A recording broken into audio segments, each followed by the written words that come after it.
Hola, mi nombre es Fernando Carrizo, yo soy médico patólogo del Instituto Oncológico Ángel Rojo.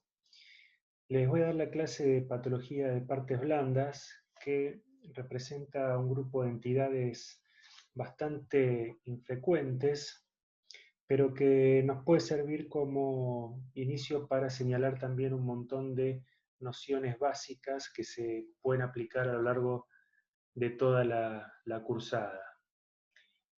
Vamos a arrancar.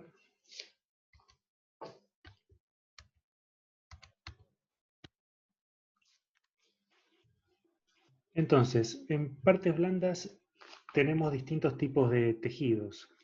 Por un lado está el músculo estriado, el músculo esquelético, el tejido conectivo, fibroso, fibrocolágeno, los vasos, todas las estructuras vasculares, venosas, arteriales, capilares, linfáticas, los nervios, las estructuras neurales con sus vainas, el tejido adiposo, también que comparte la función de sostén junto al tejido colágeno, y el músculo liso, tanto de las paredes como de las paredes vasculares como de los órganos, en este caso de un epidídimo. Ahora bien, la patología de este tipo de tejidos, como les decía, es muy infrecuente. Cuando hablamos de patología maligna, lo que más vamos a ver y estudiar son los tumores originados en los epitelios, ¿sí? Lo que sí es realmente frecuente son los tumores benignos de las estructuras mesenquimáticas, por ejemplo los lipomas, ¿sí? Que son tan frecuentes que seguramente están subdiagnosticados. Muchas personas pueden tener lipomas y ignorarlos o desconocer su presencia, son totalmente inocuos. También es muy frecuente la presencia de leiomiomas, tumores musculares lisos, en en el estroma del miometrio, en el útero. También muchas veces aparecen como hallazgos por una cirugía por un tumor de endometrio o por alguna otra razón, y a veces sí se presentan manifestándose clínicamente y por eso son sujetos de cirugía, como en este caso, pero también son lesiones bastante frecuentes. Lo que sí son muy raros son los tumores mesenquimáticos malignos. A esos son a los que vamos a llamar sarcomas, ¿sí? Tumores mesenquimáticos malignos es igual que sarcoma. Mientras que los tumores epiteliales malignos, recordando de patología 1, son los llamados carcinomas y son los más frecuentes en el organismo y se generan eh, en general a través de una serie de pasos de acumulación de mutaciones, ¿sí? En este esquema propuesto por el doctor Vogelstein allá a fines de 1980, principios de los 90, se hablaba ya de este esquema a partir del cual los tumores malignos se generaban por una serie sucesiva de mutaciones que se iban acumulando, dándole a ese tejido cada vez más capacidades de agresividad. Primero, capacidad de infiltrar el estroma, luego capacidad de infiltrar a través de los nervios y de los vasos sanguíneos para dar metástasis, ¿sí? Cuando el tumor o la proliferación todavía no infiltra el estroma en los carcinomas, lo llamamos carcinoma in situ, ¿sí? Y previo al carcinoma in situ tenemos distintos estadios de displasia. Bien, acá como ejemplo les muestro una mucosa colónica, de este lado, acá a la izquierda, totalmente sana, normal, y ya acá empezamos a ver grados de displasia, ¿sí? Pérdida de la mucosecreción, agrandamiento, hipercromasia de los núcleos, pero todavía no hay disrupción de la arquitectura. Mayor aumento, una displasia de bajo grado. Acá vemos mayor grado de displasia, donde empiezan a aparecer mitosis, desorganización del epitelio, mayor complejidad arquitectural, hasta que en algún punto esta proliferación adquiere la capacidad para destruir la membrana basal e infiltrar el estroma, convirtiéndose en un adenocarcinoma. Bueno, estos son los tumores malignos más frecuentes en humanos y se deben fundamentalmente a que los epitelios, por un lado, son los tejidos que están más expuestos a la renovación, más activos en su ciclo celular, y los que sufren también el contacto con los agentes externos que pueden resultar noxas como el tabaco, los alimentos, en distintas, la radiación ultravioleta, en el caso de la piel, bueno, distintas sustancias que se ponen en contacto con la superficie de las mucosas y que pueden generar un daño y en forma sostenida, un daño acumulativo, crónico, que va a dar lugar a esta serie sucesiva de mutaciones que les comentaba.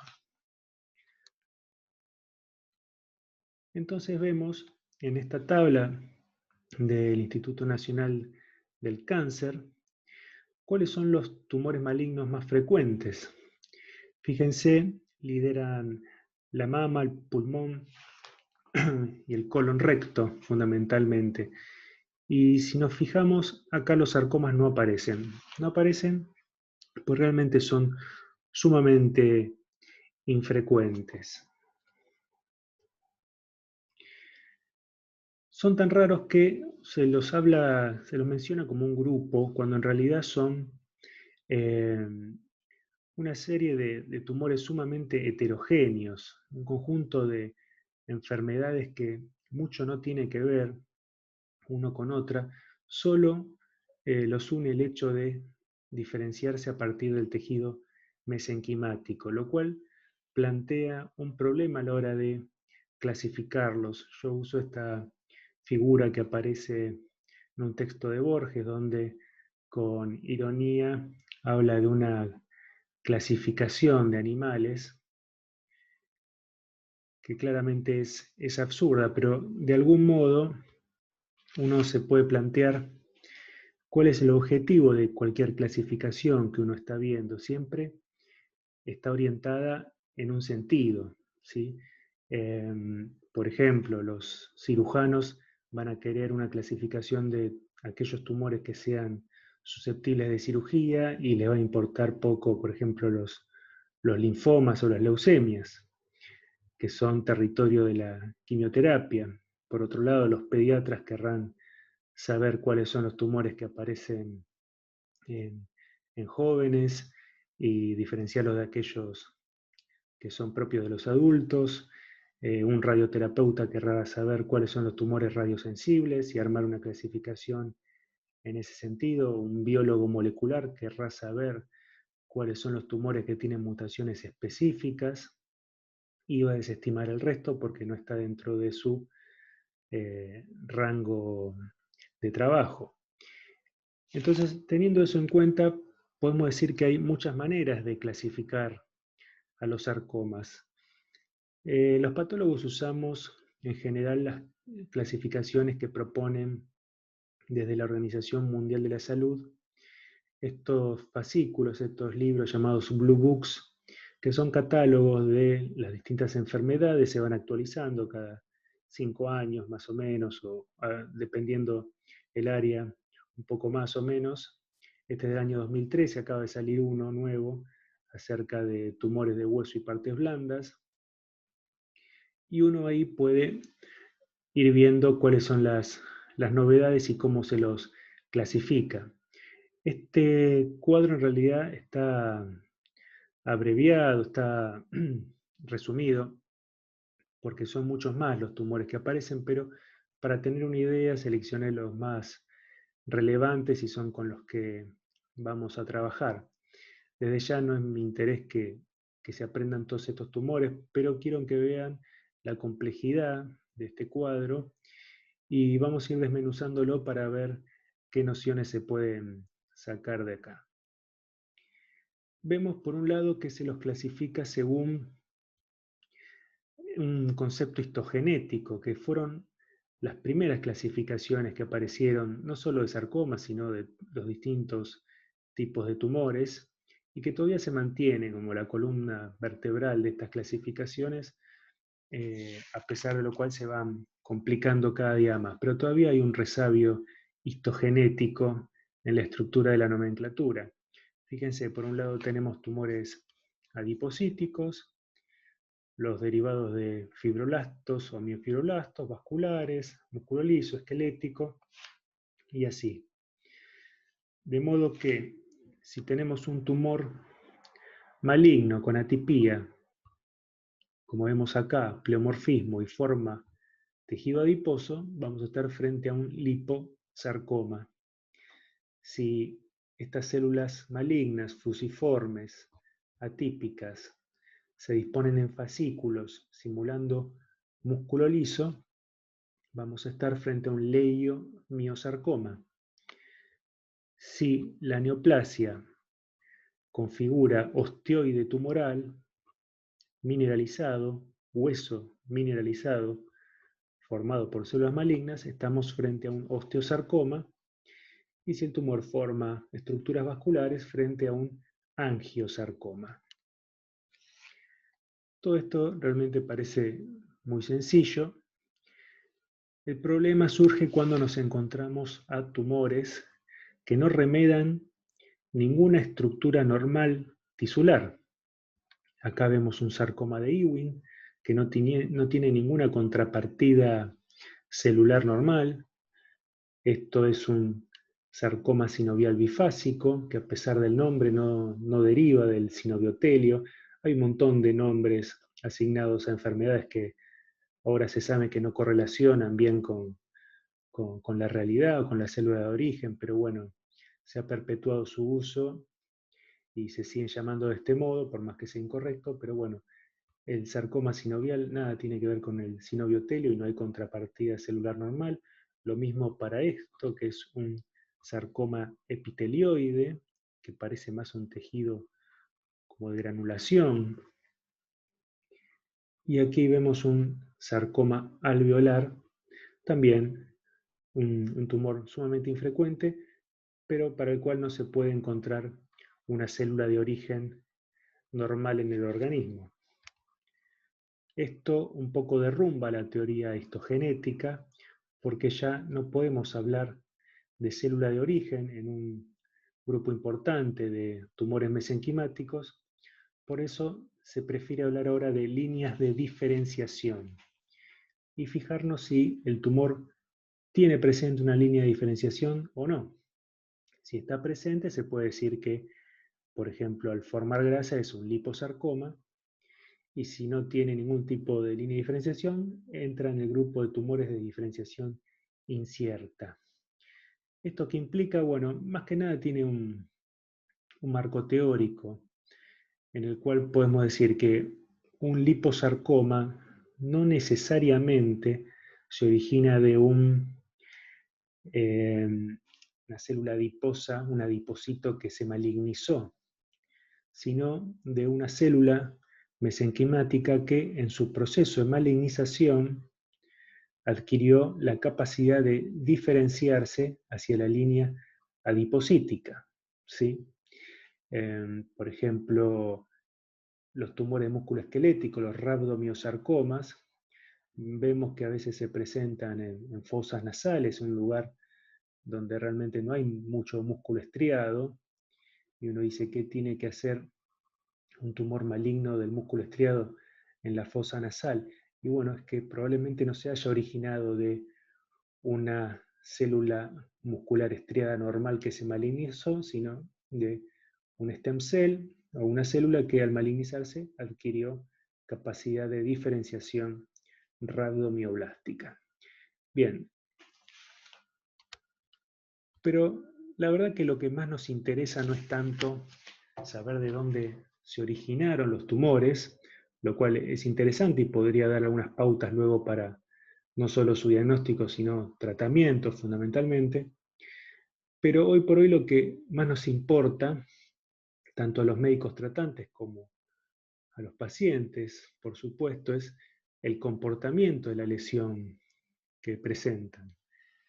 Y en ese sentido, uno está habituado, o en patología 1 a lo mejor nos queda la idea de que esto es cuestión de blanco y negro, que están los tumores benignos y los malignos, aunque en realidad es un poco más complejo que eso. Es cierto, están aquellos tumores benignos que les señalé al principio, son los más frecuentes de todos, al punto que muchos son subdiagnosticados. Y después están los malignos. ¿Y a qué llamamos un tumor maligno? Bueno, fundamentalmente aquellos que tienen capacidad metastásica. Pero no todos los sarcomas, que como les dije es sinónimo de tumor mesenquimático maligno, tienen la misma capacidad metastásica. Hay sarcomas que dan metástasis el 50% antes de los 5 años de diagnosticado, y otros pueden llegar a dar metástasis hasta 20 años después del diagnóstico. ¿Sí? Hay distintos grados de malignidad dentro de los sarcomas, no son todos iguales y no todos se diseminan de la misma manera. La mayoría de los sarcomas van a dar metástasis a los pulmones, casi como regla general.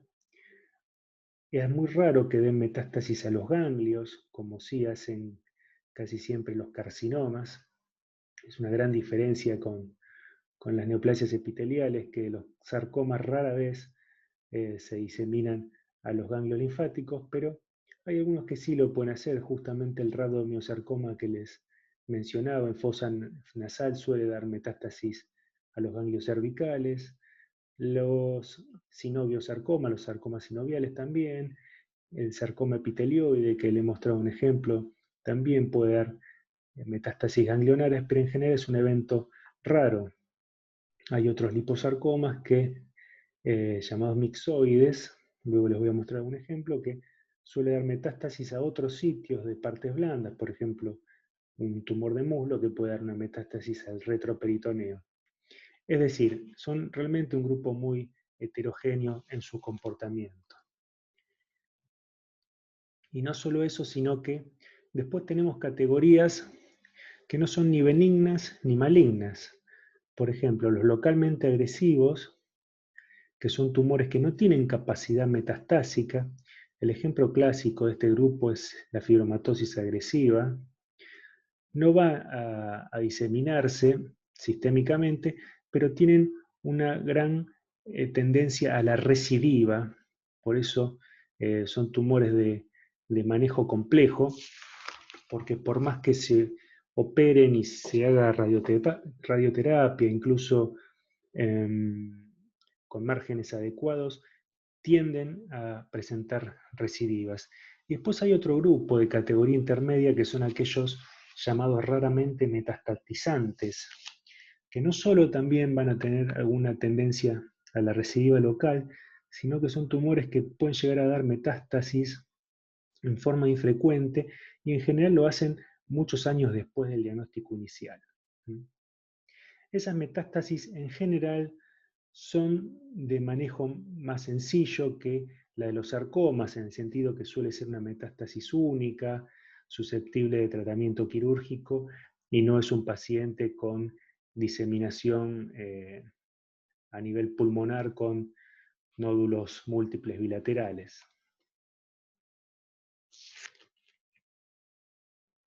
Para el manejo de estos pacientes y para advertencia de los patólogos, hay un grupo dentro de estos tumores benignos que nos preocupan particularmente. Son aquellos que los llamamos pseudosarcomas. Son de diferenciación miofibroblástica. ¿Y por qué nos preocupan? Yo les voy a mostrar, por ejemplo, algunos ejemplos, pero esta noción que surge de Lombroso, Cesare Lombroso, un criminalista italiano de fines del siglo XIX, que había propuesto la idea, no sé si alguna vez lo escucharon, de que los criminales tienen ciertos rasgos faciales que permiten que uno los identifique, ¿sí? La implantación de las orejas, de las cejas, el ancho de la nariz, del mentón, la frente, eh, rasgos antropomórficos que al ser evaluados permiten predecir si una persona va a tener un comportamiento delictivo o no. Lo mismo aplicó para las mujeres. Digamos, esto realmente hoy se considera una aberración, pero en algún punto los patólogos funcionamos con estos preceptos porque juzgamos a las células por su aspecto, ¿sí? Una célula que sea inquietante, con mucha hipercromacia, con macrocariosis, con ciertos rasgos de malignidad que vamos a ir refrescando, uno la considera maligna, y cuando no están presentes, uno cree que está frente a una proliferación o una celularidad inocente. Y esto puede generar muchos problemas si uno no evalúa en contexto la histología que está abordando. Este es un modelo de un informe que nos llega a los patólogos junto con el frasco, la bolsa con el material a evaluar. Llegan estas órdenes, esto totalmente ficticio obviamente, pero para que tengan una idea, en general nos ponen la localización, si tenemos suerte, a veces no nos ponen nada, antecedentes rara vez anotan algo en las boletas, y en rojo lo que suelen anotar los administrativos, si los pacientes dejan estudios o no. Siempre nosotros solicitamos que dejen estudios por imágenes porque van a ser esenciales en su correlación para poder hacer un diagnóstico adecuado. Este caso particularmente tenía el agravante de que era una mujer joven con un nódulo de rápido crecimiento, lo cual genera mucha angustia. Acá en la ecografía se veía este nodulito, acá, que notó un crecimiento rápido, sería de unos 3-4 centímetros. E histológicamente vemos esta proliferación celular arremolinada. Fíjense, estas células con nucleolo evidente, fusiformes. Acá vemos algunas mitosis, figuras mitóticas. Acá hay más celularidad. Realmente esto puede llegar a inquietar. Acá un poco más acentuada esta celularidad, hipercromacia, macrocariosis, hay heterogeneidad celular. En sectores pueden llegar a formar hasta incluso un osteoide de tipo irregular, como en este campo. Y estas son técnicas de inmunohistoquímica que se emplean para poder saber qué línea de diferenciación, entre otras cosas, ¿no? Porque tienen muchas utilidades los anticuerpos monoclonales en inmunohistoquímica, pero el principio esencial es el de unir un anticuerpo a un antígeno específico, en este caso la actina, que es una proteína citoplasmática, y ver si está presente o no en el tejido que uno está evaluando. Esa unión entre antígeno y anticuerpo es totalmente invisible, por eso a los anticuerpos se les une una enzima que se oxida y precipita el color que uno puede ver.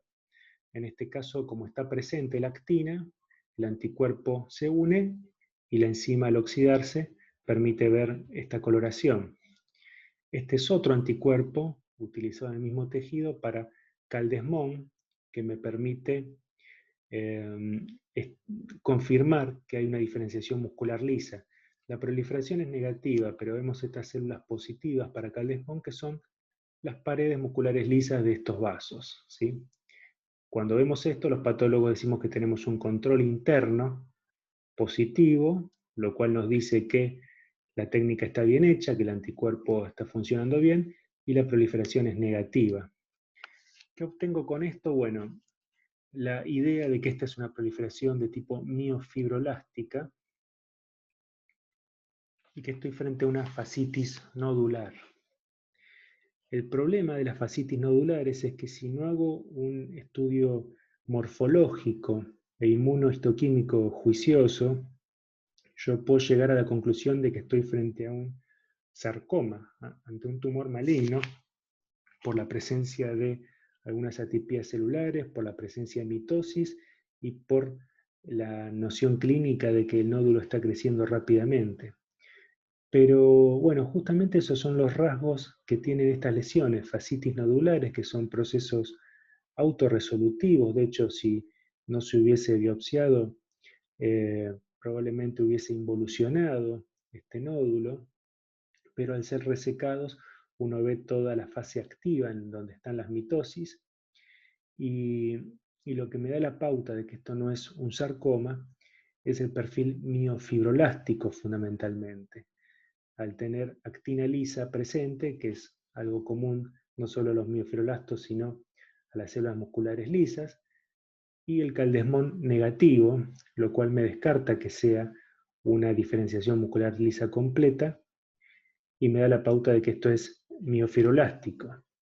El hecho de que tenga mitosis no me tiene que asustar siempre y cuando las mitosis sean típicas y no pleomórficas, pues la mitosis es un evento fisiológico, sobre todo en estos tejidos de aspecto reparativo. Es decir, fíjense cómo hay toda una serie de parámetros que pueden llegar a confundir al patólogo que no está habituado a ver este tipo de lesiones y sobrediagnosticar un proceso mesenquimático autorresolutivo como un sarcoma. En general, el error es con un leiomiosarcoma, por lo que les comenté de la inmunistoquímica, y llevar a un sobretratamiento del paciente.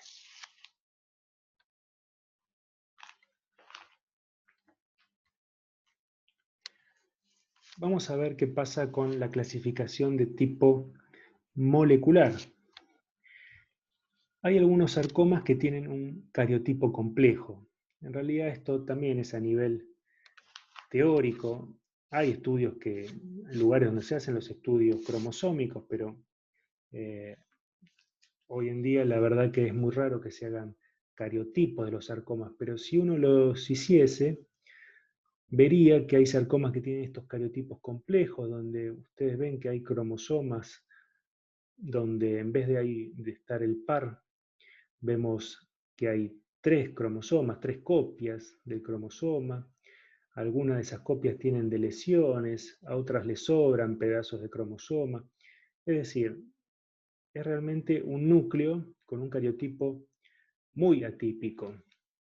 Y si uno se pregunta cómo luciría una célula con este cariotipo, inmediatamente pensaría que es una célula muy pleomórfica. Y de hecho, así lucen los sarcomas con cariotipos complejos. Son los sarcomas más pleomórficos que existen, más atípicos, que tienen todos los rasgos que uno imagina de una célula neoplásica.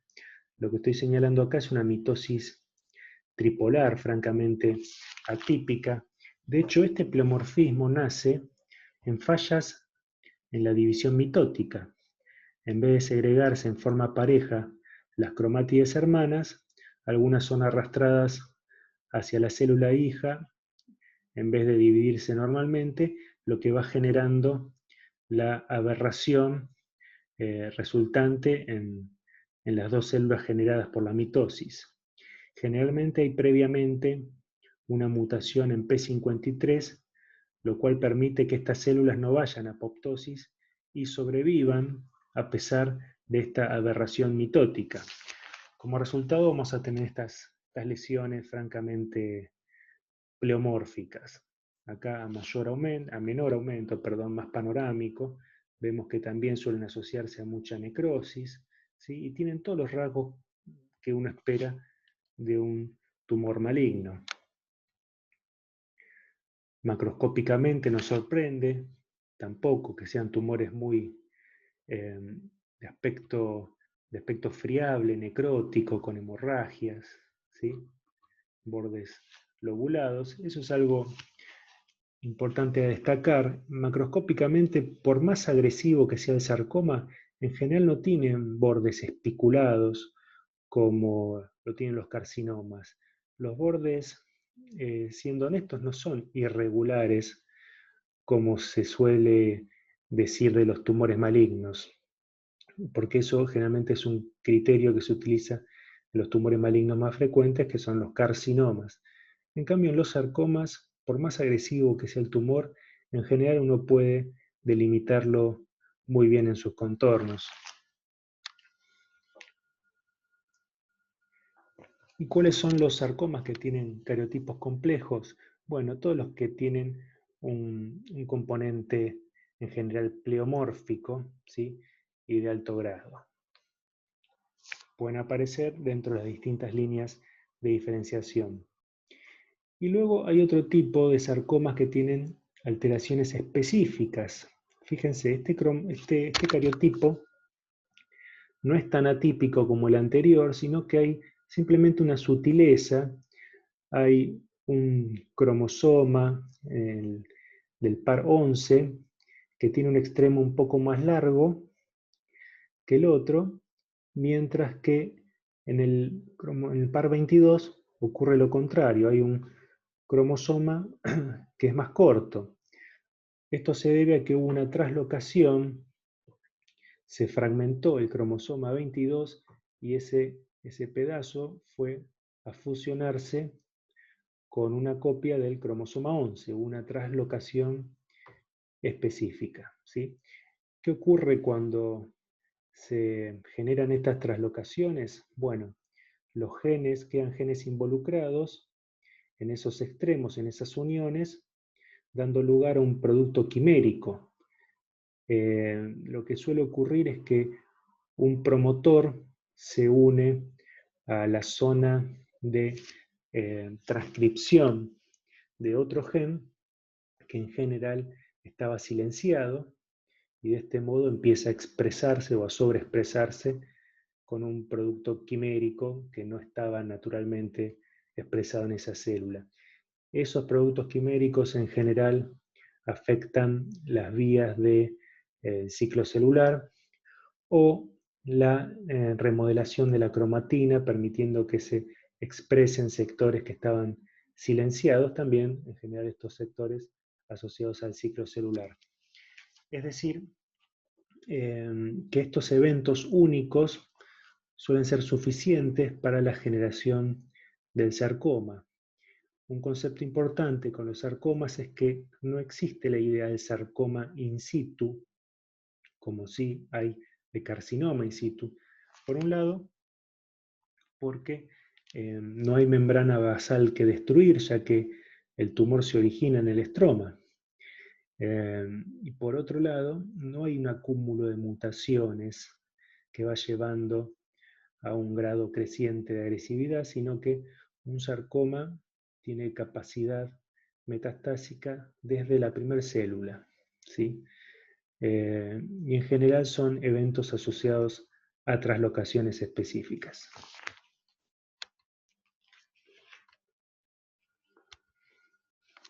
Vemos que las traslocaciones vamos a encontrarlas en distintos tipos de sarcomas, pero también en algunos tumores mesenquimáticos benignos, como el tumor de células gigantes tipo difuso, y en algunas categorías intermedias, como el fibrostocitoma angiomatoide.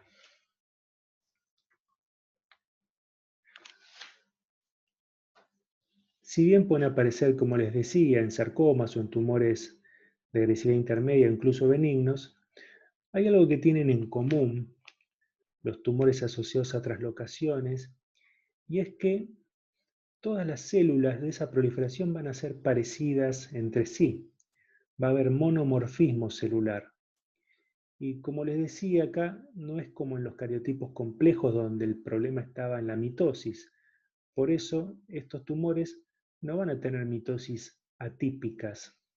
Las mitosis que vamos a encontrar son normales porque el problema está a nivel de la desregulación de un gen producto de la traslocación. Y fíjense, esto de acá arriba es un sarcoma sinovial, todas las células son parecidas entre sí. Esto es un liposarcoma mixoide. Las células ovales son las neoplásicas, son todas similares. No suele haber pleomorfismo en los tumores asociados a translocación. Esto es un sarcoma de Ewing y esto es un feristiocitoma angiomatoide. Son 4 tumores muy distintos entre sí, pero las células que las componen son todas monomórficas dentro de esa proliferación.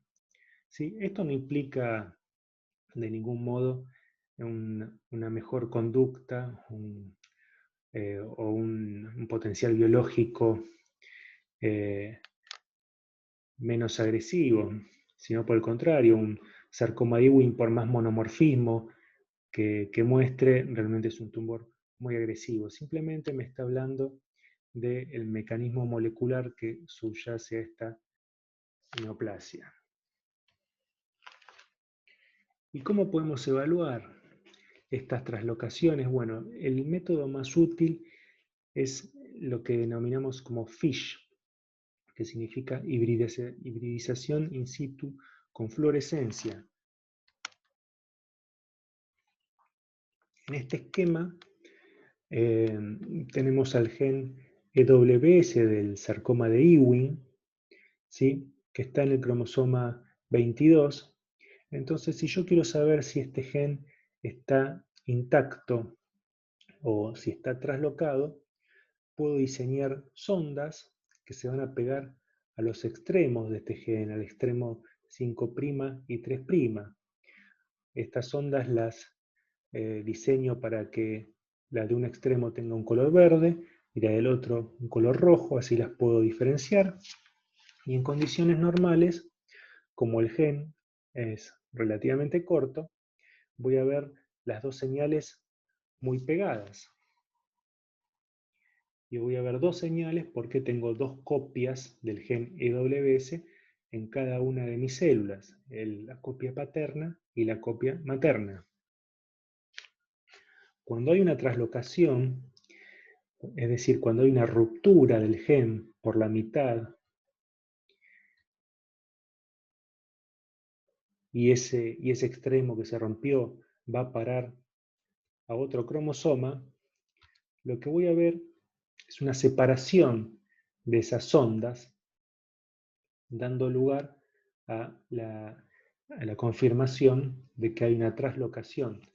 Nunca va a haber una ruptura de los dos alelos, materno y paterno. Sería demasiada mala suerte que en una misma célula se generara un doble evento de translocación del mismo gen en los dos alelos. Siempre hay uno que permanece normal y otro es el que se trasloca. Y nosotros lo vemos con inmunofluorescencia, con este tipo de señales. El gen normal y el gen traslocado.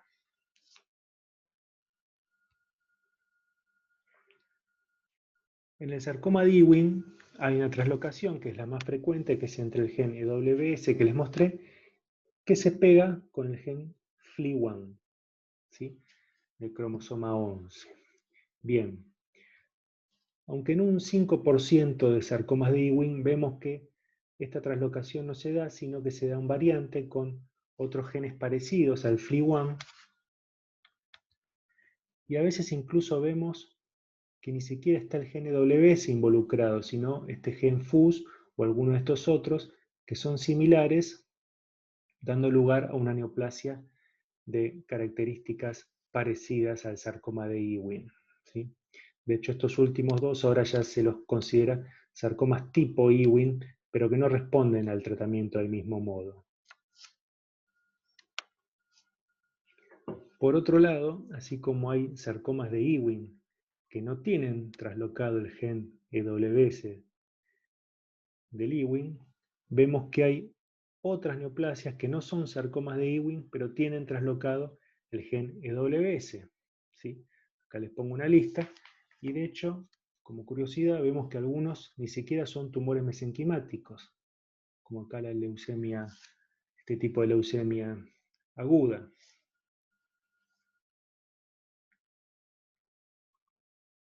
Y acá les presento algunos otros sarcomas con traslocaciones específicas que son usadas en la práctica diaria. No teman, la verdad no es mi idea que ustedes se aprendan esto, pero sí el concepto de que un gen puede estar involucrado en distintos tumores, en distintas enfermedades que poco tienen que ver entre sí, y una misma enfermedad puede tener distintos genes involucrados. En general van a tener uno característico, pero podemos encontrar excepciones. Hay algunas que son llamadas traslocaciones promiscuas, por ejemplo, entre el EWS y el ATF1, que es la misma mutación que va a aparecer en el firohistiocytoma angiomatoide y en el sarcoma de células claras. Mutación driver en ambos casos. Driver implica que es una mutación inicial que va a generar el tumor, va a ser necesaria y va a ser la que va a comandar la proliferación del tumor, que va a definir a la neoplasia, pero si se genera en dos tipos de células distintas, va a dar tumores totalmente diferentes. Si esta traslocación ocurre en una célula con diferenciación ya firohistiocítica, si el linaje histiocitario, va a dar lugar a un firohistiocytoma angiomatoide, mientras que si se genera en una célula comprometida con el linaje melanocítico, va a dar lugar a un sarcoma de células claras, antes llamado melanoma de células claras, melanoma de partes blandas, perdón, mal llamado melanoma de partes blandas, porque en realidad, si bien tiene diferenciación melanocítica, nada tiene que ver con el melanoma. Pero bien, estos dos tumores, tanto el firohistiocytoma angiomatoide como el sarcoma de células claras, son entidades muy diferentes entre sí en cuanto a su comportamiento. El sarcoma de células claras es mucho más agresivo, pero llama la atención que tiene exactamente la misma traslocación. ¿Esto qué implica? Que uno no puede agarrar un fragmento de tejido y saltear la evaluación morfológica y querer hacer directamente un estudio molecular, ¿sí? Porque el resultado no va a tener ningún sentido, ningún valor, si no se lo correlaciona con la clínica y con la histología de ese tumor. Otra mutación específica que puede aparecer es la amplificación. Esto es más sencillo de evaluar porque va a implicar que ese gen, en vez de tener solo 2 copias por célula, va a tener muchas más y vamos a ver más señales. Esto es muy útil sobre todo en los tumores lipomatosos atípicos, también llamados liposarcomas bien diferenciados. Acá vemos una masa retroperitoneal enorme, fíjense, que tiene una intensidad de señal muy similar a la grasa subcutánea, es decir, puedo pensar yo que esto está compuesto de grasa. Y de hecho, al microscopio lo que veo es justamente una proliferación adipocítica con núcleos atípicos, pleomórficos, ¿sí? Que me da el diagnóstico de liposarcoma, en este caso llamado bien diferenciado tipo lipoma, es el nombre correcto, pero bueno, es un liposarcoma a nuestros fines. Y yo les puedo asegurar que estas masas enormes retroperitoneales en algunos sectores tienen esas áreas atípicas que me permiten el diagnóstico, pero muchas veces vamos a encontrar sectores donde lo único que vemos es este tejido adiposo maduro. Y uno sabe que este fragmento panorámico que estoy viendo corresponde al liposarcoma, pero si me lo muestran fuera de contexto, yo puedo pensar tranquilamente que esto es tejido celular subcutáneo o un lipoma. No tengo manera de reconocerlo como un sarcoma. En tal caso es cuando puedo aplicar la amplificación del gen MDM2 para cerciorarme si estoy frente a un liposarcoma o tejido adiposo normal o lipomatoso. vuelvo para atrás, fíjense, los puntos verdes corresponden a la señal del gen MDM2. Hay muchas señales por célula, en vez de solo dos, como normalmente espero. En esta célula sí veo dos señales nada más, pero probablemente porque esto sea un fibroblasto o una célula vascular y no sea la célula neoplásica en sí. Tengamos en cuenta que los tumores, las neoplasias, no solo están conformadas por la célula neoplásica que está mutada y proliferando, sino que también tiene un montón de células no neoplásicas necesarias, acompañantes, por ejemplo la de los vasos sanguíneos, fibroblastos y estructuras de sostén, células inflamatorias que generan un microambiente tumoral adecuado para la supervivencia y proliferación del tumor. Entonces hay que tener mucho cuidado cuando uno evalúa estas técnicas de FISH o incluso la inmunistoquímica para ver si uno está realmente evaluando la célula neoplásica y no células no tumorales acompañantes. En este caso se ve que hay muchas células que sí son neoplásicas y tienen amplificado el MDM2.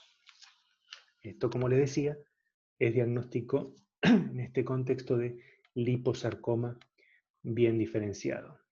Es importante porque en retroperitoneo esto realmente es una enfermedad muy agresiva porque va a tender a la recidiva. Si bien el liposarcoma bien diferenciado no da metástasis, sí tiene una mortalidad alta en retroperitoneo por las numerosas recidivas, cada una de las cuales va a traer aparejada una comorbilidad, porque en la cirugía probablemente haya que sacrificar un riñón, un segmento intestinal, lo cual va a generar a su vez adherencias y bueno, una pérdida en la calidad de vida y en la sobrevida global. Si esta misma enfermedad aparece en un muslo, es de mucho mejor manejo, se puede resecar, se pueden manejar mucho mejor las recidivas si es que las tuviese. Por eso muchos prefieren no llamar liposarcoma a esta lesión si aparece en un muslo y dejar el nombre de tumor lipomatoso atípico en esas localizaciones. En general es una costumbre que viene más de Estados Unidos y está ligado a los seguros de salud porque eh, brindarle el diagnóstico de sarcoma a un paciente con este tumor en el muslo, que muy probablemente no le genere comorbilidad ni mortalidad, sí le va a traer muchos problemas a la hora de obtener el seguro médico o incluso créditos. Y bueno, realmente es un peso muy, muy grande el diagnóstico de sarcoma en ese contexto. Pero la verdad que es exactamente la misma enfermedad, solo que en el retroperitoneo es mortal en la mayoría de los casos, y en el muslo o en otra localización fuera del retroperitoneo es de mucho mejor manejo y de alta sobrevida. Ahora bien, así como les mostré que es cierto, muchos liposarcomas tienen áreas que son indistinguibles del lipoma, eso no significa que yo le vaya a hacer FISH a todos los lipomas. Si realmente veo que es un nódulo pequeño, con tejido adiposo maduro, puedo hacer con confianza el diagnóstico de lipoma. Ahora, si el tejido adiposo, la neoplasia adiposa que recibo, como en este caso, llega a los 20 centímetros y yo no veo nada de atipía en ninguno de los tacos que voy a muestrear, por más que no vea rasgos de malignidad histológicos, yo no me quedo tranquilo y le hago una técnica de FISH para ver si está amplificado o no el gen MDM2. Otra situación que se puede dar, por ejemplo, en retroperitoneo, como les decía, en una mujer joven, si yo veo tejido adiposo maduro, lo más frecuente es que se corresponda a un liposarcoma, siempre y cuando tenga una ayuda de una resonancia, una tomografía, que me muestre que hay una lesión adipocítica, es decir, en correlación, esta imagen podría corresponder a un liposarcoma, pero ¿qué pasó en este caso? Por suerte se contaba con las imágenes y vemos que esta proliferación no tiene nada de señal adipocítica, ¿ven? Perdón. Fíjense, tomemos como referencia el celular subcutáneo y no tiene la misma intensidad, no es una masa lobulada de contornos netos y realmente me cuesta creer que ese tejido adiposo que estaba viendo en la biopsia corresponda a esta lesión.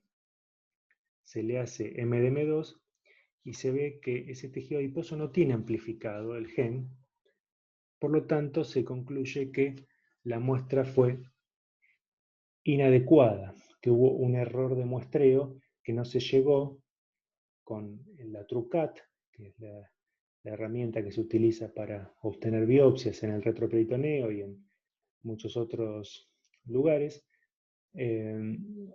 al no haber llegado a la lesión en sí, se obtuvo grasa de la zona periférica que no es representativa del tumor.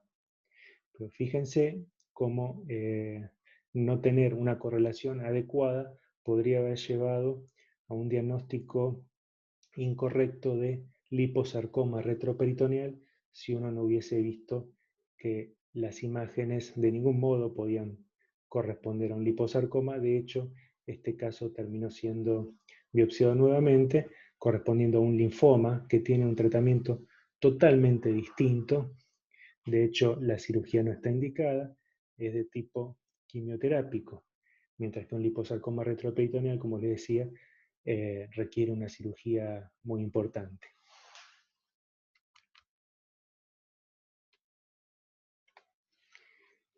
Y por último, el parámetro para clasificar a los sarcomas que usamos los patólogos cuando nos enfrentamos al microscopio con estas lesiones es el patrón morfológico, ¿sí?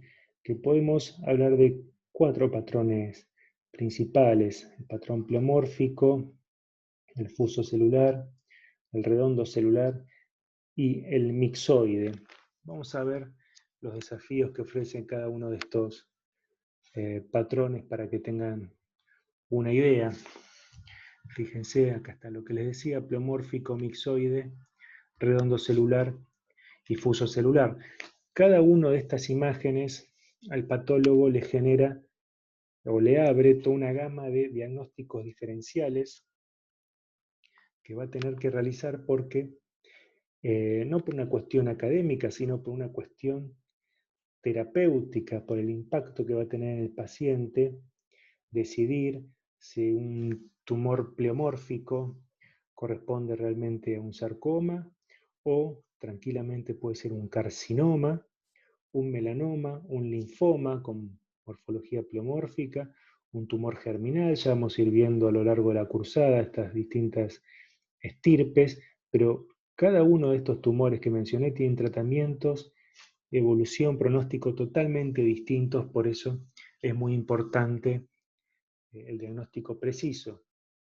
Por otro lado, los diferenciales que uno se plantea van a generar determinaciones específicas para poder corroborarlos o excluirlos, y todo eso implica un gasto en el tejido, y gasto de material, gasto de tiempo, de energía y de insumos, ¿sí?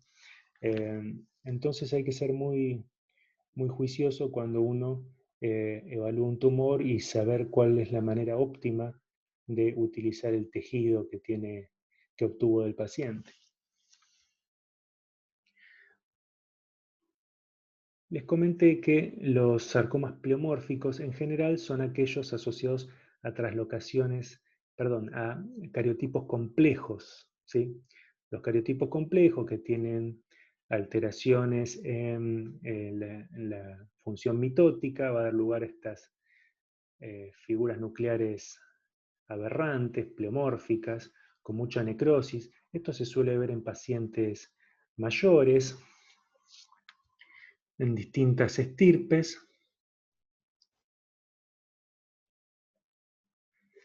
Y hubo algunos trabajos que trataron de desmenuzar estos sarcomas pleomórficos para ver qué se podía decir con respecto a su evolución. Muchos de estos tumores, podría decir que la mitad de ellos, el 50% de estos sarcomas pleomórficos, antes de los 5 años han dado metástasis, lo cual digamos, se puede considerar como una diseminación a distancia relativamente temprana, en comparación con otros sarcomas, como les decía al principio, que pueden dar metástasis muchos años, hasta 20 años más tarde del diagnóstico. Algunos trabajos mostraron que estos sarcomas pleomórficos, si uno le hace inmunistoquímica y demuestra que tiene actividad miogénica, es decir, expresión de actina o caldesmón, esos anticuerpos que les mostré en el caso de la fascitis nodular, si están presentes en un sarcoma pleomórfico, hablaría de un pronóstico incluso peor.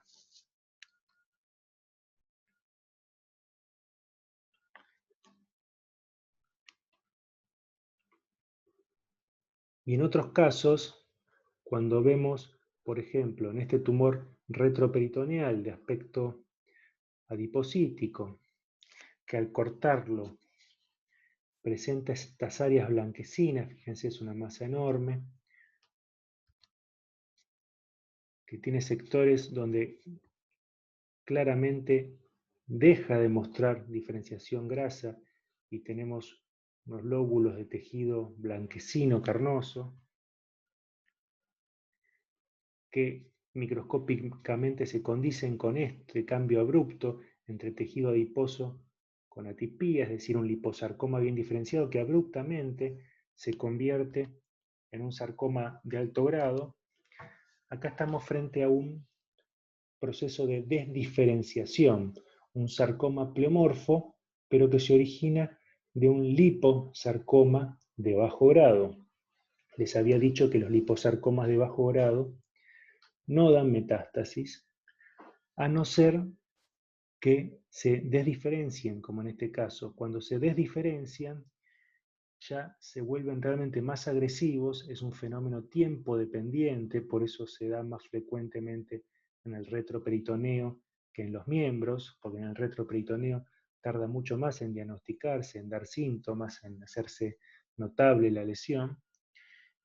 Y cuando se genera este tumor pleomórfico desdiferenciado en retroperitoneo, ya adquiere potencial metastásico en más o menos un 20% de los casos desdiferenciados en retroperitoneo pueden dar metástasis a distancias.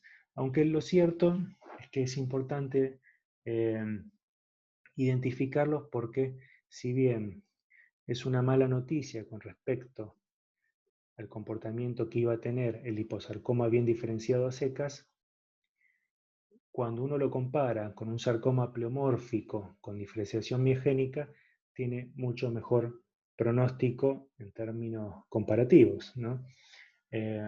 Entonces vemos que dentro del sarcoma pleomórfico hay toda una gama de comportamientos diferentes, todos con potencial metastásico, pero algunos más que otros. Por ejemplo, como les decía, los del componente miogénico que son más agresivos.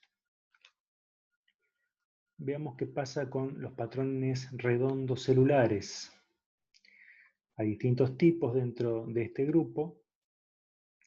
Generalmente están asociados a traslocaciones específicas y eso implica un rango etario más bajo. Generalmente son adultos jóvenes o adolescentes los que sufren este tipo de tumores.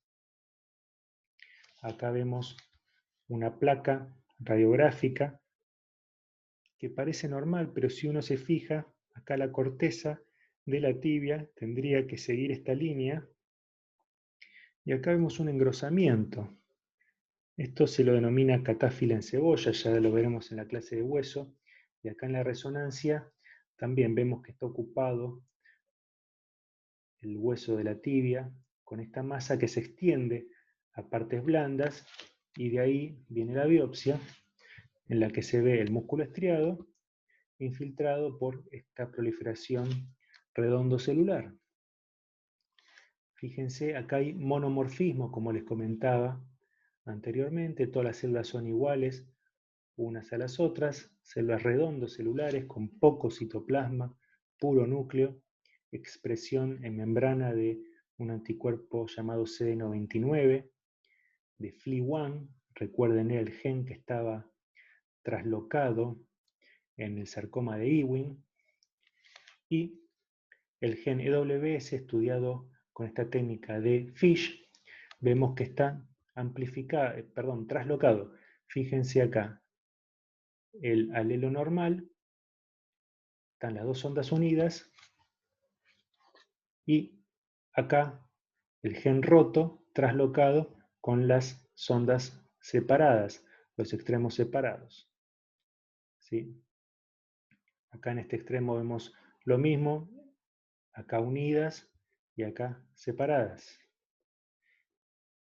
Acá se repite. Acá nuevamente. Hay que contar distintos números de células porque, como les señalaba antes, muchas de estas células que voy a evaluar pueden llegar a ser células linfocitarias, acompañantes, vasculares, del estroma, que no son las neoplásicas y no van a tener la translocación. Y si yo las considero, puedo llegar a la falsa conclusión de que esto no es un sarcoma de Ewing porque esas células no tienen traslocado el gen WS. Por eso tengo que contar muchas células y asegurarme que estoy evaluando no solo las células acompañantes, sino fundamentalmente las neoplásicas.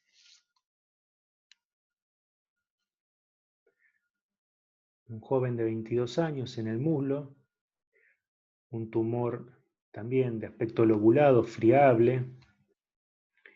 Fíjense, si bien es redondo celular, también parece insinuar algunos fascículos, muy parecido desde la morfología a un sarcoma de Ewing, incluso expresa CD99 igual que el sarcoma de Ewing, pero hay que tener en cuenta que no es para nada específico ese anticuerpo como se lo pensó en un principio. Ahora vemos que la desmina es positiva, que es de diferenciación muscular estriada, lo mismo que la miogenina, que es un anticuerpo que se expresa a nivel nuclear, ¿sí? Entonces, con estos rasgos llego al diagnóstico de rhabdomiosarcoma, que es un tumor con una evolución, un tratamiento totalmente distinto al sarcoma de Ewing.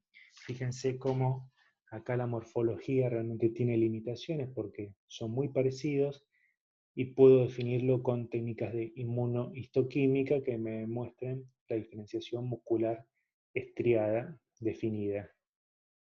Y también vean que hay algunos anticuerpos que se solapan, por ejemplo el CD99 es positivo en ambos tumores, por eso siempre hacemos paneles de anticuerpos, no usamos un solo anticuerpo mágico que nos dé el diagnóstico, sino que tenemos que usar distintos paneles según la morfología y evaluarlos en conjunto. Otro tumor en una paciente joven, bien definido, que tiene un aspecto bifásico, en el sentido de algunas células de aspecto epitelioides, estos nidos, y otros fusiformes que también expresan CD99. Fíjense qué poco específico que es. El TL1, que es un anticuerpo bastante sensible para este tumor, lo mismo que la translocación del gen SIT. Fíjense acá, el gen normal en el cromosoma paterno, supongamos, y el gen traslocado en el otro alelo materno. ¿Sí? Así en las distintas células que podemos ir evaluando para demostrar la translocación del gen SIT, que es específico junto al TL1 por inmunistoquímica del sarcoma sinovial. También es un sarcoma que suele dar metástasis ganglionares, lo mismo que el rhabdomiosarcoma, raro en los sarcomas, pero justo estos últimos dos que le mostré tienden a dar metástasis ganglionares y que se tratan con quimioterapia y resección quirúrgica. Otra paciente joven, fíjese en la pierna, como en la placa apenas se puede ver una sombra acá que se evidencia mejor en la resonancia como un hematoma recidivante. Acá está la pieza quirúrgica y se ve realmente como un aspecto hemático, como si fuese un hematoma quistificado, pero las paredes de ese hematoma muestran estos nidos de células de aspecto histiocitoide, monomorfas entre sí, todas son iguales entre sí, lo cual me sugiere que subyace una traslocación específica a esta neoplasia. Me expresan desmina, el músculo estriado expresa desmina normalmente, y las células tumorales también. También expresan CD99, pero acá yo no se los muestro, pero miogenina era negativo, es decir, no había diferenciación muscular estriada completa. Y si bien tenían CD99 y también tiene traslocado el gen WS, fíjense, en esta célula, gen normal, gen traslocado, gen normal, acá parece estar traslocado. Si bien hay, acá se ve bien en esta, gen normal, gen traslocado, si bien tenemos CD99 y EWS, lo cual como rasgo individual es muy sugestivo de Ewing, la morfología en este caso pesa más que cualquier estudio inmunitoquímico molecular porque jamás un sarcoma de Ewing se me va a presentar en partes blandas con aspecto histioide. Esta morfología y este perfil inmunistoquímico y molecular es propio de los filistiocitomas angiomatoides que tienden a presentarse, como les decía, como hematomas recidivantes que luego son resecados. Al principio pueden llegar a ser drenados, lo cual eh, perjudica la resección posterior, porque el cirujano va a tener que resecar también la zona de la punción para sacar cualquier fragmento tisular neoplásico que pueda haber quedado en el trayecto de la aguja. Eso condiciona mucho la cirugía y puede generar un aumento en el riesgo de recidivas. Y eventualmente estos tumores pueden dar metástasis a distancia, pero también lo suelen hacer varios años después del diagnóstico inicial. Como conclusión del patrón redondo celular es que no solo hay que quedarse con la idea de un sarcoma, hay que descartar otras estirpes, los melanomas, los tumores neuroendocrinos, algunos carcinomas, los linfomas pueden tener aspecto redondo celular y hay que considerarlos en el panel inmunistoquímico. Yo acá no se los mostré, pero hay que hacer un panel en ese sentido también. El CD99, esto es un anticuerpo que inicialmente se presentó como muy específico para sarcoma de Ewing, pero después se vio que hay muchos sarcomas que lo expresan, lo mismo que la translocación para el EWS. El patrón fuso celular también lo vamos a ver en distintos linajes, en distintas líneas de diferenciación. Acá vemos una joven en el muslo que muestra este tumor fibroso de bordes que en sectores se hacen un poco más irregulares y otros donde están bien delimitados. Fíjense que son fascículos hipocelulares sin atipía evidente que expresa actina lisa. Acá vemos el control en los vasos, pero no completa la diferenciación muscular lisa, ya que el caldesmón lo tengo presente en el músculo liso de los vasos, pero es negativa en la neoplasia. Esto es un perfil fibrolástico miofibrolástico, parecido al que vamos a tener en las fascitis nodulares que les mostré al principio, pero esto no es un proceso autorresolutivo, esto se trata de una fibromatosis agresiva, llamado también tumor desmoide, es el paradigma del tumor de agresividad intermedia, de agresividad local, sin capacidad metastatizante, pero con alto índice de recidivas locales, ¿sí? Suele verse en mujeres jóvenes, en pared abdominal, o a veces intraabdominal incluso, o a nivel de los miembros. Otra persona joven con un tumor también lobulado, en profundidad, en el músculo. Siempre en partes blandas, cuando hablamos de profundidad, nos referimos a debajo de la fascia. Un tumor de partes blandas superficial es aquel que se presenta a nivel del tejido celular subcutáneo. En este caso vemos que compromete el músculo. Morfológicamente es parecido a lo que veíamos antes, fascículo de células sin atipía evidente, pero este es un tumor diferente que tiene algunas sutilezas morfológicas que lo diferencian de la fibromatosis, pero que fue descrito por el doctor Harry Evans allá por la década del 80, ya que llegaban en consulta, él era especialista en sarcomas, y le llegaban en consulta, empezó a juntar casos de fibromatosis con metástasis. Como todos saben, la fibromatosis no da metástasis, entonces él empezó a seleccionar esos casos, a juntarlos, a reevaluarlos y a notar que en realidad tenían algunas diferencias en su arquitectura, por lo que lo llamó sarcoma fibromixoide de bajo grado. Ese sarcoma fibromixoide de bajo grado expresa MUC4, un anticuerpo bastante específico para esta entidad, y es importante identificarlo porque puede dar metástasis, cosa que la fibromatosis no, como en este caso que dio una metástasis a la cadera unos 4 años después del diagnóstico inicial. Sarcoma fibromixoide de bajo grado o tumor de Evans.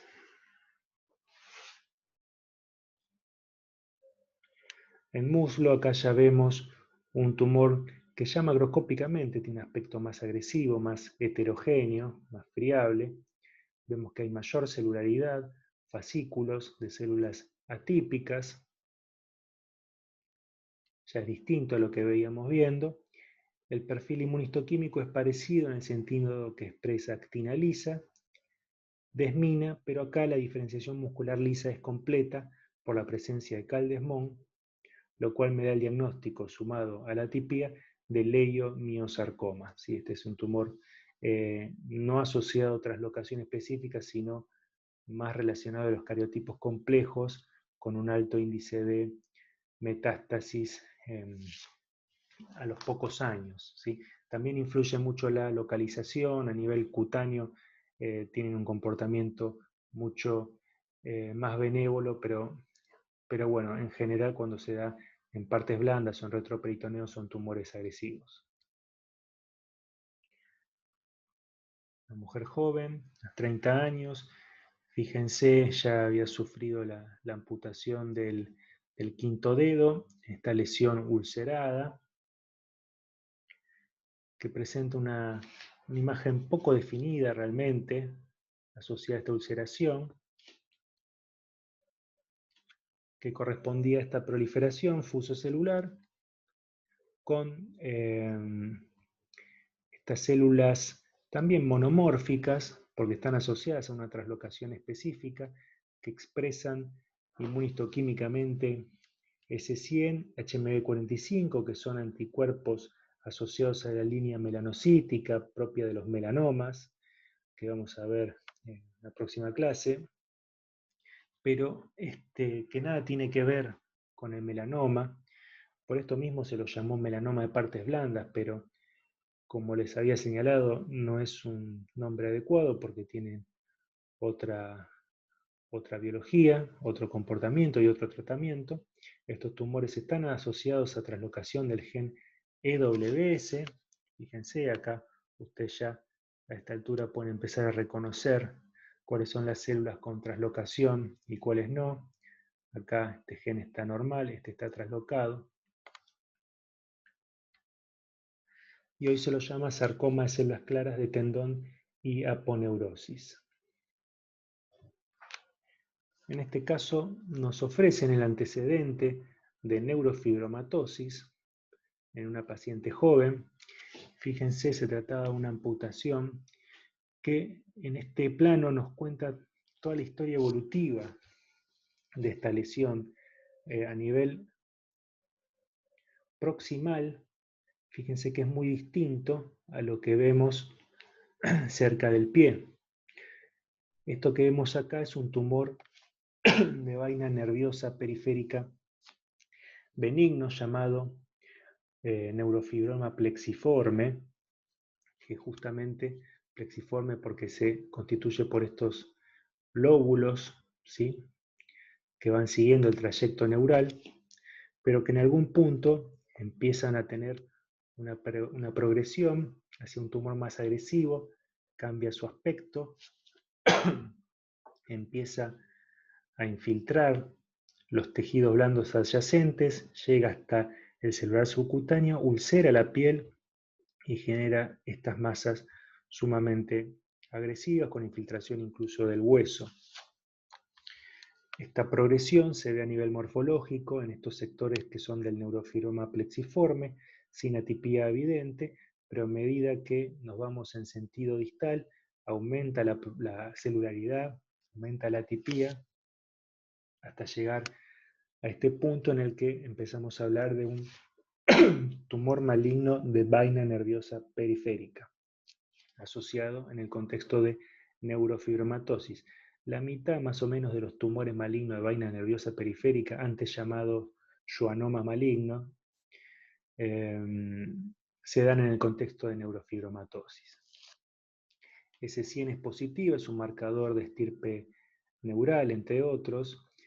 Suele ser positivo en los schwannomas, en los neurofibromas, como en este caso, pero se empieza a perder a medida que las células se vuelven más atípicas, ¿sí? De hecho, es muy rara ya que conserven su expresión los tumores malignos de la vaina del nervio periférico.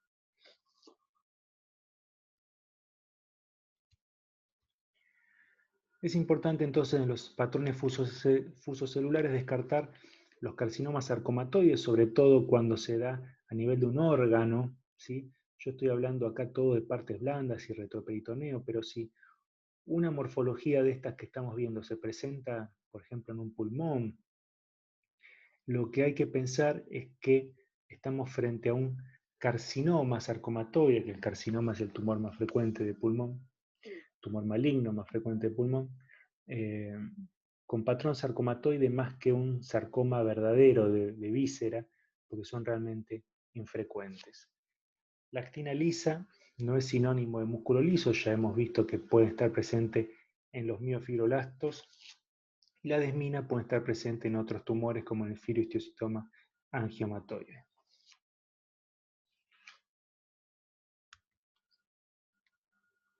Tener en cuenta la utilidad de las translocaciones para los distintos sarcomas que uno quiere evaluar, en este caso el SIT, que es totalmente específica para el sarcoma sinovial. Veamos por último el patrón mixoide, que es todo un capítulo dentro de los tumores mesenquimáticos.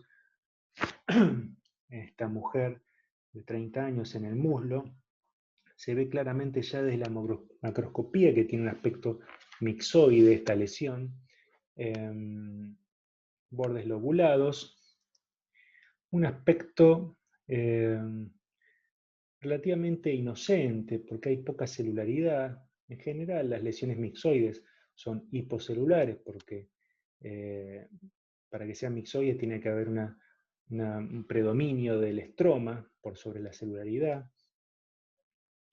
Y las células no tienen mayor atipía, pero fíjense acá la presencia de algunos lipoblastos, estas células que son lipoblastos univaculados, y una red capilar muy delicada, fina, que se va ramificando. Y esta lesión tiene la presencia de rearreglos o traslocaciones del gen FUS. Todos estos rasgos, esa proliferación monomorfa de fondo mixoide con esos vasos delicados, la presencia de lipoblastos unicelulares y esta traslocación del gen FUS me da el diagnóstico de liposarcoma mixoide. Estos liposarcomas mixoides nada tienen que ver con los liposarcomas que les mostré antes, tipo lipoma del retroperitoneo, que pueden desdiferenciarse. Esta es una enfermedad totalmente distinta. Lo único que tiene en común con el otro liposarcoma es la vía de diferenciación adipocítica, pero la verdad que están englobados dentro del mismo grupo por una cuestión, como les decía al principio, de línea de diferenciación. Pero la verdad que se comportan de manera diferente. Estos liposarcomas mixoides no solo pueden recidivar, sino que pueden dar metástasis, ¿sí?, sin necesidad de desdiferenciarse. Con este aspecto inocente, hipocelular, pueden dar metástasis. Y en general esas metástasis tienen un patrón de diseminación infrecuente para los sarcomas, porque si bien pueden ir al pulmón, suelen dar manifestaciones a nivel de otros sitios en partes blandas. Preferentemente pueden dar metástasis a nivel de pelvis o de retroperitoneo.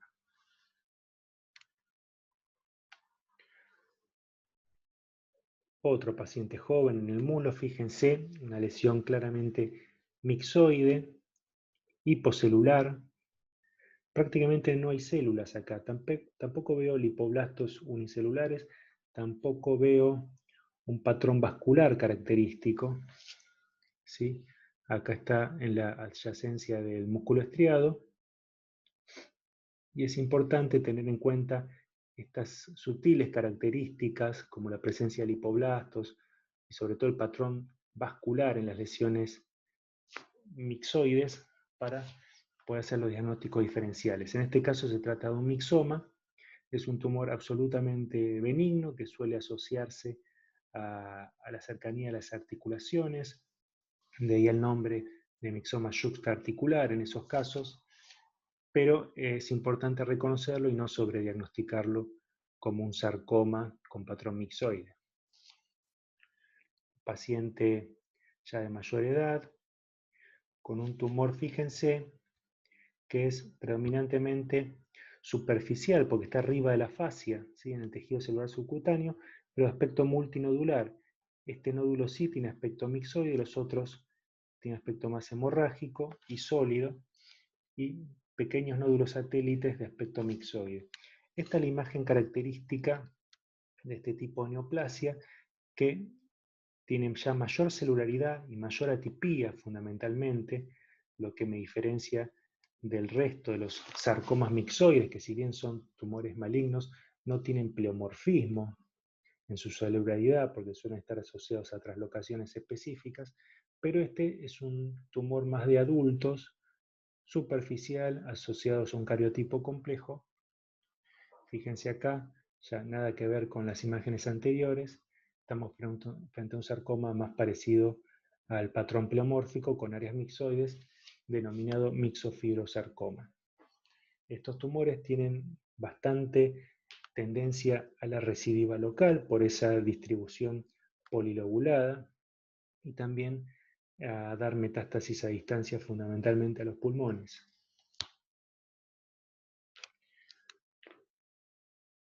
Por último, un paciente joven también con una lesión enorme en el dorso. Fíjense que al corte era francamente mixoide, de aspecto mucoide como gelatinoso, uno imagina. De nuevo, una celularidad elevada en este caso, pero sin pleomorfismo evidente. Fíjense que las células son parecidas entre sí, son de relativamente pequeño tamaño, que infiltran la grasa. Esta imagen es interesante porque uno tranquilamente podría decir que esto es un liposarcoma mixoide y estos son lipoblastos univaculados, pero en realidad es una proliferación mixoide que está atrapando la grasa del celular subcutáneo, y esto es grasa normal atrapada. CD34 es un marcador bastante sensible para este tumor que les estoy mostrando, que se muestra en algunas células, y las que más evidencias en realidad corresponden a estructuras vasculares que marcan normalmente con CD34. Lo que hizo el diagnóstico acá es el COL1A1, que está traslocado en este tumor, que corresponde a un dermatofibrosarcoma protuberans, en este caso con una variedad mixoide, lo cual me hace tener en cuenta que hay muchos sarcomas que, si bien no son mixoides, naturalmente pueden tener alguna degeneración mixoide, por lo cual entran en la categoría o en el grupo de los diferenciales que hay que considerar para su diagnóstico. El dermatofibrosarcoma protuberans es un tumor de agresividad intermedia con mucha tendencia a la recidiva y rara vez da metástasis. Lo más útil en el patrón mixoide es la morfología. Hay que tener en cuenta que casi todos los sarcomas pueden tener variantes mixoides. La inmunistoquímica es de escaso valor y el FISH en situaciones puntuales. Como conclusiones generales de esta charla, bueno, remarcar que los sarcomas son un grupo muy heterogéneo, realmente son todas enfermedades totalmente distintas unas de las otras y muy infrecuentes, que hay distintos grados de agresividad, no son todos los mismos, algunos como los sarcomas pleomórficos indiferenciados, los mixofibrosarcomas, leiomiosarcomas, los de cariotipo complejo, suelen dar metástasis antes de los 5 años, generalmente a pulmón, sean en pacientes mayores, mientras que los de translocaciones específicas se dan generalmente en jóvenes, pero hay una gama muy amplia de comportamientos. El sarcoma de Ewing se va a diseminar prontamente a, a los pulmones en forma preferencial, mientras que, por ejemplo, el fibrostiocytoma angiomatoide lo va a hacer muchos años después. Y tenemos el caso del liposarcoma mixoide, que puede dar metástasis también en forma temprana o muchos años después. Realmente tiene una conducta impredecible y el patrón de diseminación puede ser hacia otros sitios en partes blandas. Y luego tenemos algunos que dan metástasis a nivel ganglionar, como les dije, el sarcoma sinovial, rhabdomyosarcoma y el sarcoma de células claras. En fin, esto se condice con lo que les decía al principio, que son todas enfermedades totalmente distintas. Después tengan en cuenta las categorías intermedias, los tumores que no dan metástasis, pero que tienen capacidad de recidiva local en formas repetidas y que rara vez pueden llegar a dar alguna diseminación metastásica, pero que no es lo clásico en su grupo. Algo muy importante es que, como les mostré, algunos diagnósticos se hacen basados sobre todo en la histología, en otros con la ayuda de la inmunistoquímica, a veces es indispensable lo molecular, pero siempre tengo que saber bien dónde estoy parado, qué paciente estoy evaluando, cómo es la imagen, qué antecedente tiene, ¿sí? Si estoy viendo algo adiposo, tengo que correlacionar con la imagen y asegurarme de que la lesión tiene características adiposas, pues lo más importante para arrancar la evaluación es asegurarme de que estoy con material representativo, de que no me enviaron cualquier cosa, que estoy realmente estudiando el tumor que tiene ese paciente. Una vez que me aseguro eso con la correlación, veo si tengo que hacer evaluaciones adicionales de inmunistoquímica o de molecular, según el caso. Pero siempre es fundamental, y esto es algo en lo que yo hago mucho hincapié a lo largo de todas las cursadas, el abordaje multidisciplinario, ¿sí? Es fundamental para el patólogo la ayuda de los colegas de otras especialidades, del cirujano, del imagenólogo, del radioterapeuta, del oncólogo, que me va a decir qué opciones terapéuticas tiene según los diagnósticos diferenciales que uno está barajando. A veces uno está barajando diagnósticos diferenciales que el oncólogo me va a decir, mira, la verdad que entre un mixofibrosarcoma, un sarcoma pleomorfo de alto grado, por ejemplo, no me cambia mucho el tratamiento. Entonces, ahí la diferenciación pasa a ser algo académico, pero hay veces cuando estoy frente a algo redondo celular, fundamentalmente, diferenciar entre un rhabdomyosarcoma y un sarcoma de Ewing es clave para el tratamiento del oncólogo.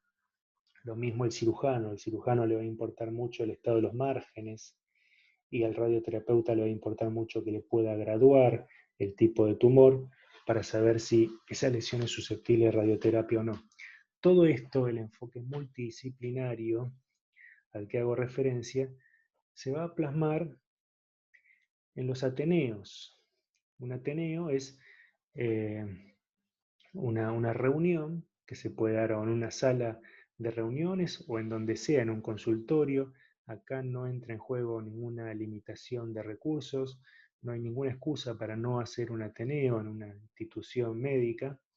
Se juntan los profesionales que intervienen en el caso y ahí es donde se aprende muchísimo porque uno ve las imágenes, aprende del oncólogo, los oncólogos, cirujanos y radioterapeutas aprenden de lo que el patólogo les puede llegar a mostrar y realmente es muy enriquecedor y es la mejor forma de ofrecerle a los pacientes una medicina personalizada, que es una expresión que se escucha mucho ahora y en general se asocia a la implementación de alguna determinación de tipo molecular de última generación y en verdad, si bien todo eso es muy útil, lo mejor que se puede hacer por un paciente es estar en comunicación todos los médicos que están interviniéndolo, así no se escapa ningún dato a la hora de tomar decisiones sobre su salud.